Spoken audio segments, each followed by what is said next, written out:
नमस्ते बच्चों, पिछली कक्षा में हम 10वीं कक्षा का पहला यूनिट का पहला चैप्टर पढ़ चुके हैं। आज हम दूसरे पाठ पढ़ने जा रहे हैं। पाठ का नाम है हताशा से एक व्यक्ति बैठ गया था। നമ്മൾ കഴിഞ്ഞ ക്ലാസ്സിൽ 10ാം ക്ലാസ്സിലെ ഫസ്റ്റ് ചാപ്റ്റർ പഠിച്ചു കഴിഞ്ഞു അല്ലേ? ഇന്ന് നമ്മൾ രണ്ടാമത്തെ ചാപ്റ്ററായ हताशा से एक व्यक्ति बैठ गया था പഠിക്കാൻ പോകുന്നതാണ്। ये हताशा से एक व्यक्ति बैठ गया था एक कविता है, ഇതൊരു കവിതയാണ്। ഹതാശ സെ ഏക് വ്യക്തി ബൈഠ് ഗയാ താ എന്ന് പറഞ്ഞാൽ നിരാശയോട് ഒരു വ്യക്തി ഇരിക്കുന്നുണ്ടായിരുന്നു। विनोद कुमार शुक्ल ने लिखा हुआ कविता पर नरेश सक्सेना ने लिखा हुआ एक टिप्पणी है, आज पढ़ने जा रहे हैं। विनोद कुमार शुक्ल എഴുതിയ കവിതയിലേക്ക് നരേഷ് സക്സേന നൽകിയ ഒരു മനോഹരമായ ആസ്വാദന കുറിപ്പാണ് നമ്മൾ ഇന്ന് പഠിക്കാൻ പോകുന്നത്। ഫസ്റ്റ് നമ്മൾ കവിത പഠിക്കാം। ഹതാശാ സെ ഏക് വ്യക്തി ബൈഠ് ഗയാ था, നിരാശയോട് ഒരു വ്യക്തി ഇരിക്കുന്നുണ്ടായിരുന്നു। വ്യക്തി കോ മേ നഹി ജാൻതാ था, ആ വ്യക്തിയെ എനിക്ക് അറിയില്ലായിരുന്നു। ഹതാശ കോ ജാൻതാ था, അയാളുടെ നിരാശയെ എനിക്ക് അറിയാമായിരുന്നു। इसलिए मैं उस व्यक्ति के पास गया, അതുകൊണ്ട് ഞാൻ ആ വ്യക്തിയുടെ അടുത്തേക്ക് ചെന്നു। मैंने हाथ बढ़ाया, ഞാൻ കൈനീട്ടി। मेरा हाथ पकड़कर वह खड़ा हुआ, എൻ്റെ കൈ പിടിച്ചു അയാൾ എഴുന്നേറ്റ് നിന്നു। मुझे वह नहीं जानता था, എന്നെ അയാൾക്ക് അറിയില്ലായിരുന്നു। मेरे हाथ बढ़ाने को जानता था, ഞാൻ കൈ നീട്ടുന്ന സമയത്ത് എൻ്റെ കൈ പിടിച്ച് എഴുന്നേറ്റാൻ നിന്നു, ശ്രമിച്ചു।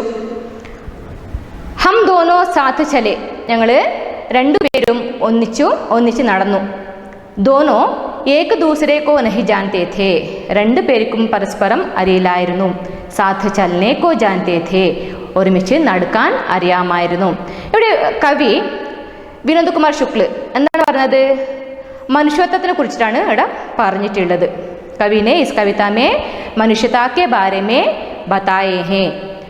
ന്യൂ ജനറേഷൻ്റെ ആൾക്കാർ എങ്ങനെ ചെയ്യുന്നത്, ഒരു വ്യക്തിക്ക് നമ്മൾ ഏത് രീതിയിലല്ല ഹെൽപ്പ് ചെയ്യുന്നുണ്ട് അത് നിങ്ങൾക്കും അറിയാം അല്ലേ? ഇവിടെ കവി പറഞ്ഞത് ഒരു മനുഷ്യനായി ജനിച്ച ശേഷം നമ്മൾ പിന്നൊരു ആൾക്ക് ഏത് രീതിയിൽ നമ്മൾ സഹായിക്കാം, ഏത് രീതിയിലാണ് നമ്മൾ സഹായിക്കേണ്ടത്, അതാണ് ഈ പാഠത്തിൽ പറഞ്ഞിട്ടുള്ളത്। ഈ കവിതയിലേക്ക് ടിപ്പണി എഴുതിയതാണ് നമ്മളിന്ന് പഠിക്കാൻ പോകുന്നത്। നരേഷ് സക്സേന എഴുതിയ ഒരു ആസ്വാദന കുറിപ്പാണ് നമ്മളിന്ന് പഠിക്കാൻ പോകുന്നത്। ഈ കവിത ഞങ്ങൾക്ക് വായിക്കുന്ന സമയത്ത് തന്നെ മനസ്സിലായിട്ടുണ്ടാവും എന്താണ്, ഒരു പരിചിത ഇല്ലാത്ത ഒരു വ്യക്തിയെ ഏത് രീതിയിലാണ് സഹായിക്കാൻ പോയതാണെന്ന് ഇവിടെ വിനോദ് കുമാർ ശുക്ല പറയുന്നുണ്ട്। നമുക്ക് പാഠം വായിക്കാം। विनोद कुमार शुक्ल अपनी मौलिकता के साथ ही भाषा की अनघड़ता के लिए विख्यात है। विनोद कुमार शुक्ल മൗലികത പറഞ്ഞാൽ എന്താണ്? തനിമയുടെ ഒപ്പം തന്നെ ഭാഷാ സൗന്ദര്യത്തിലും ഒരു പ്രസിദ്ധനായ കവിയായിരുന്നു എന്നാണ് നരേഷ് സക്സേന പറയുന്നുണ്ട്। किंतु इस कविता में मौलिक होने के साथ ही वे काव्य शिल्प के सिद्ध कवि की तरह भी दिखाई देते हैं। എന്നാൽ ഈ കവിതയിൽ തികഞ്ഞ് മൗലികവാദി ആകുന്നതോടൊപ്പം തന്നെ കാവ്യശില്പി ഭംഗി കൊണ്ട് നല്ലൊരു പ്രസിദ്ധനായ കവി ആയിരുന്നു എന്ന് നരേഷ് സക്സേന പറയുന്നുണ്ട്। ആരെക്കുറിച്ചിട്ടാണ് ഇവിടെ പറയുന്നത്? വിനോദ് കുമാർ ശുക്ലിൻ്റെ കവിതയെ കുറിച്ചിട്ടാണ് പറയുന്നത്, അയാളെ കുറിച്ചിട്ടാണ് ഇവിടെ പറഞ്ഞിട്ടുള്ളത്। നമുക്ക് നെക്സ്റ്റ് വരുന്ന പാരഗ്രാഫിൽ കാണാം, ഒരു മനുഷ്യനെ നമ്മൾ ഏത് രീതിയിലാണ് നോക്കേണ്ടത്. ഇതിൽ ഒരു വ്യക്തിയുടെ പേര്, പദവി, പിന്നെ വിലാസം അല്ല, മറിച്ച് ഒരു മനുഷ്യൻ്റെ സങ്കടങ്ങൾ മനസ്സിലാക്കാം, പിന്നെ ഒരു മനുഷ്യനെ അറിയുക എന്നതിൻ്റെ യഥാർത്ഥ മാനദണ്ഡമാണ് ഈ കവിതയിൽ പ്രധാനമായിട്ട് വരുന്നത് ആശയം। മനസ്സിലായില്ലേ? താക്കെ അർത്ഥ ഇതനെ സഹജ് ഓർ സാഫ് ഹെ കി ഉൻഹെ വ്യാഖ്യാ കി ദർക്കാർ നഹി ഹെ, കവിതയുടെ അർത്ഥം ദളിതവും ശുദ്ധവും ആയതുകൊണ്ട് അതിനെ എക്സ്പ്ലനേഷൻ, അതിന് വ്യാഖ്യാനിക്കേണ്ട ആവശ്യം വരുന്നില്ല। ദർക്കാർ പറഞ്ഞാൽ ആവശ്യം, सरल शब्दों वाले वाक्य स्वयं ही अपना मर्म कह देते हैं. ഇതിൽ വരുന്ന ശബ്ദങ്ങൾ ലളിതമായ ശബ്ദങ്ങളോടെ വരുന്നുണ്ട്. ആ വാക്കുകൾ അതിൻ്റെ ആശയങ്ങൾ വെളിപ്പെടുത്തുന്നുണ്ട്. എന്നുവെച്ചാൽ ഈ കവിത വായിക്കുന്ന സമയത്ത് നമുക്ക് എളുപ്പത്തിൽ മനസ്സിലാക്കാവുന്ന രീതിയിലാണ് കവി എഴുതിയിട്ടുള്ളത് എന്ന് ഇവിടെ കവി പറയുന്നുണ്ട്. ലേഖക് നരേഷ് സക്സേന പറയുന്നുണ്ട്. വ്യക്തി കോ മേ നഹി ജാൻതാ ഥാ, ഹതാശ കോ ജാൻതാ ഥാ. വ്യക്തിനെ എനിക്ക് അറിയില്ലായിരുന്നു. ഹതാശ, ഹതാശ ഞാൻ നേരത്തെ പറഞ്ഞത് നിരാശയെ എനിക്ക് അറിയാമായിരുന്നു. കഹത്തെ ഹി वे जानने की हमारी उस जानी पहचानी रूढ़ी को तोड़ देते हैं. ഇങ്ങനെ പറയുന്നതിലൂടെ അറിയുക എന്ന നമ്മുടെ പരമ്പരാഗത രീതികളെല്ലാം പൊട്ടിച്ചെരിയുകയാണ് കവി ചെയ്യുന്നത്. जो व्यक्ति के नाम, पते, उम्र, ओहदे या जाति से जानने को जोड़ती है. അതായത് ഒരു വ്യക്തിയുടെ പേര്, വയസ്സ്, പദവി, വിളാസ, ജാതി ഇവയെല്ലാം ഇവിടെ ഒഴിവാക്കപ്പെടുന്നുണ്ട്. यदि हम किसी व्यक्ति को उसकी हताशा, निराशा, असहायता या उसके संकट से नहीं जानते तो हम कुछ नहीं जानते. എന്നാൽ നമുക്കൊരു വ്യക്തിയുടെ നിരാശയോ നിസ്സഹായതയോ പിന്നെ അയാളുടെ സങ്കടങ്ങളോ മനസ്സിലാക്കാൻ കഴിഞ്ഞിട്ടില്ലെങ്കിൽ നമുക്ക് അയാളെക്കുറിച്ച് ഒന്നും അറിയില്ല എന്നതാണ് അർത്ഥം. सड़क पर घायल पड़े अपरिचित व्यक्ति को देखकर क्या हम कह सकते हैं कि उसे हम नहीं जानते? സടക്ക് പർ, റോഡിൽ മുറിവേറ്റ് കിടക്കുന്ന ഒരു വ്യക്തിയെ കാണുമ്പോൾ നമ്മൾ എന്താണ് പറയുക? നമുക്ക് അയാളെ അറിയില്ല എന്നാണോ? അല്ല, അല്ലേ? ഇപ്പോഴത്തെ കാലത്ത് കുട്ടികൾ എന്ത് ചെയ്യുന്നത്? കുട്ടികൾ അല്ലെങ്കിൽ ആൾക്കാർ എന്ത് ചെയ്യുന്നത്? ഒരു റോഡിൽ കിടക്കുന്ന ഒരാൾക്കാർ, മുറിവേറ്റ് കിടക്കുന്ന ആളെ കാണുന്ന സമയത്ത് നമ്മൾ എന്ത് ചെയ്യും? ഒരു സെൽഫി എടുക്കാൻ പോകും, അല്ലേ? പിന്നെയാണ് ബാക്കി കാര്യങ്ങളിൽ ചെയ്യും. അങ്ങനെയല്ല ചെയ്യേണ്ടതെന്ന് ഇവിടെ കവി പറയുന്നുണ്ട്.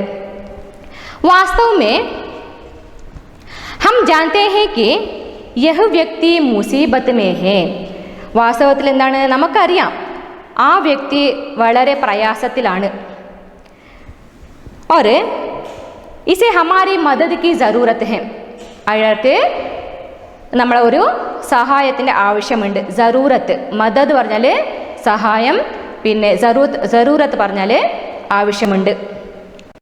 यह कविता मनुष्य को मनुष्य की तरह जानने की याद दिलाती है. മനുഷ്യനെ മനുഷ്യനായി തന്നെ കാണുക എന്നാണ് നമുക്ക് ഈ കവിത നമുക്ക് ഓർമ്മപ്പെടുത്തുന്നത്. कविता लगातार नहीं जानने और जानने का बयान करती जाती है. ഈ കവിതയിൽ നിങ്ങൾ കവിത വായിക്കുന്ന സമയത്ത് ശ്രദ്ധിച്ചിട്ടുണ്ടാവും. ആ കവിതയിൽ എങ്ങനെയാണ് നഹി ജാനനെ ഓർ ജാനനെ, ഈ രണ്ട് പദങ്ങൾ റിപ്പീറ്റേഷൻ വരുന്നുണ്ട്. അപ്പോൾ അതിൽ ആ വാക്കുകൾ ആവർത്തിച്ചിട്ടുള്ള ഒരു വാക്കാണ് വരുന്നത്. റിപ്പീറ്റേഷൻ ബയാന്ന് പറഞ്ഞാൽ റിപ്പീറ്റ് ചെയ്യുന്നത്.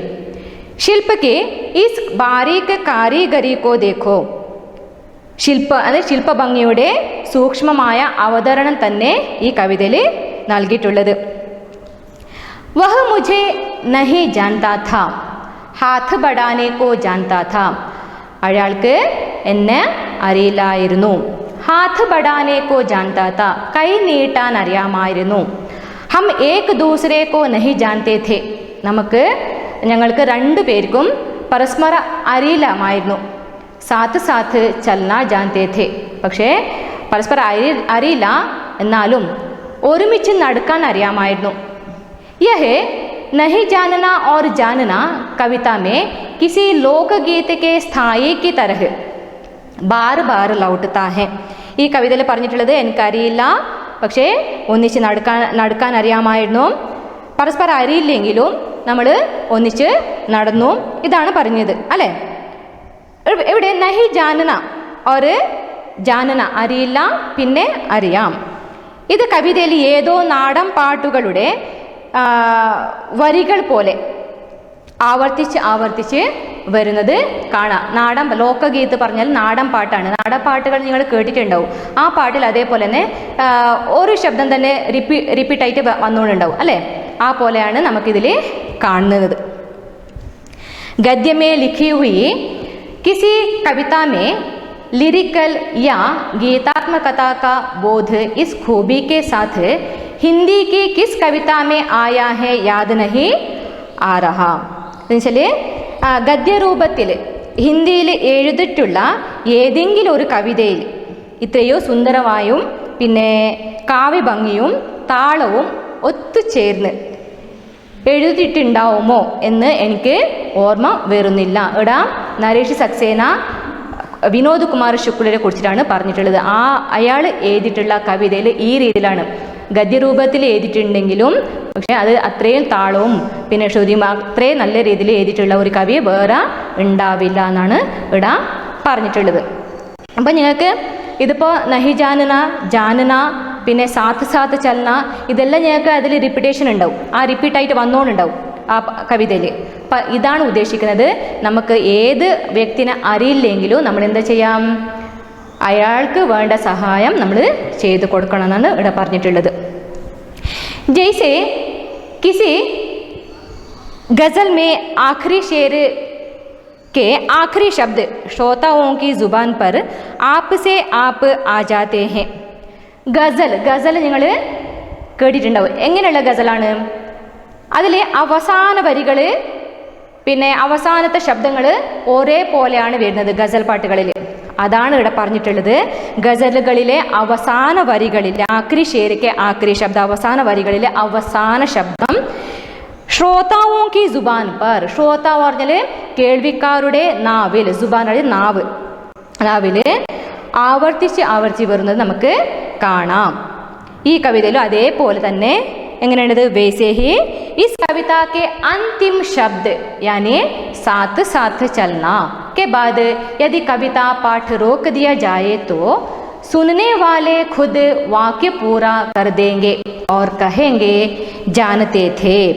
അതേപോലെ ഈ കവിതയിൽ അതിൽ ഗസൽ പാട്ട് എങ്ങനെയുള്ളത് അതേപോലെ തന്നെ ഈ കവിതയിൽ അവസാന ശബ്ദങ്ങളായ സാത്ത് സാത്ത് ചലന, ഒരുമിച്ച് നടക്കുന്ന ആ എന്ന വാക്കുകൾക്ക് ശേഷം, ആ വാക്കുകൾക്ക് ശേഷം കവിത നിർത്തിയാൽ പോലും കേൾവിക്കാർക്ക് സ്വയം അവിടെ ജാനത്തെ എന്ന് ചേർത്ത് വെക്കാൻ സാധിക്കും.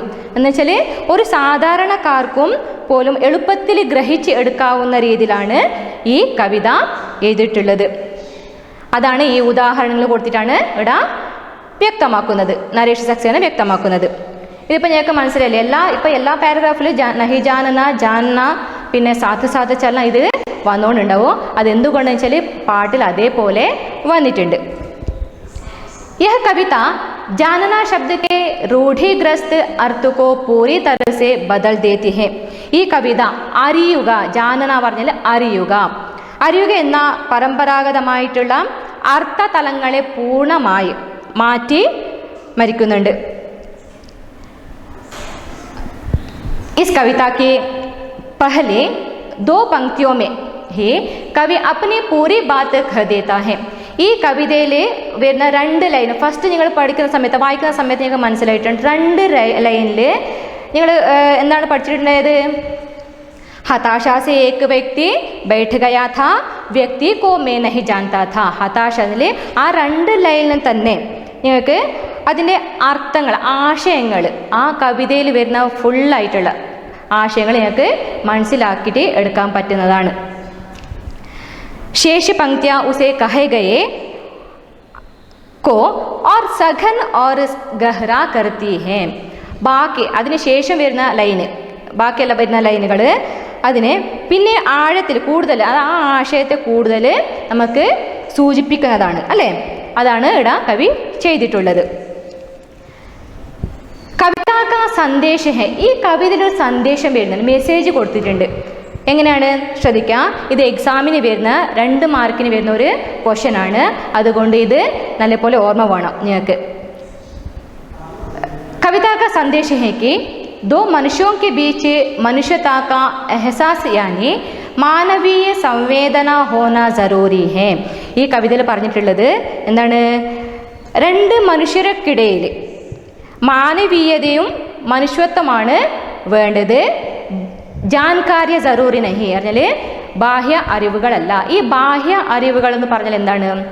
ഫസ്റ്റ് ഞങ്ങൾ പറഞ്ഞത്, ഇപ്പം ഞാൻ നേരത്തെ പറഞ്ഞിട്ടുണ്ട്, വ്യക്തിയുടെ നാമ്, പത, പിന്നെ ജാതി, ഓഹദെ പേര്, അഡ്രസ്സ്, ജാതി, പിന്നെ പദവി അല്ല ഇവിടെ ഉദ്ദേശിക്കുന്നത്, മനുഷ്യത്വമാണ് ഉദ്ദേശിക്കുന്നത്. किंतु यह संदेश कविता में उपदेश की तरह नहीं आता. എന്നാൽ ഈ കവിതയിൽ എവിടെയും ഉപദേശത്തിൻ്റെ പോലെ പറഞ്ഞിട്ടില്ല. കവി ഉപദേശത്തിൻ്റെ തരത്തിൽ വരുന്നില്ല. അതായത് മനുഷ്യനെ മനുഷ്യനായി തന്നെ കാണണമെന്നാണ്, എല്ലാ മനുഷ്യരെ മനുഷ്യനായി കാണുക എന്താണ് ഇവിടെ പറഞ്ഞിട്ടുള്ളത്. എല്ലാ മനുഷ്യരെ സഹായിക്കണമെന്നാണ് ഇവിടെ പറഞ്ഞിട്ടുള്ളത്. ഇതാണ് നമുക്ക് ഈ പാഠത്തിൽ പഠിപ്പിക്കുന്നത്. എന്താണ്?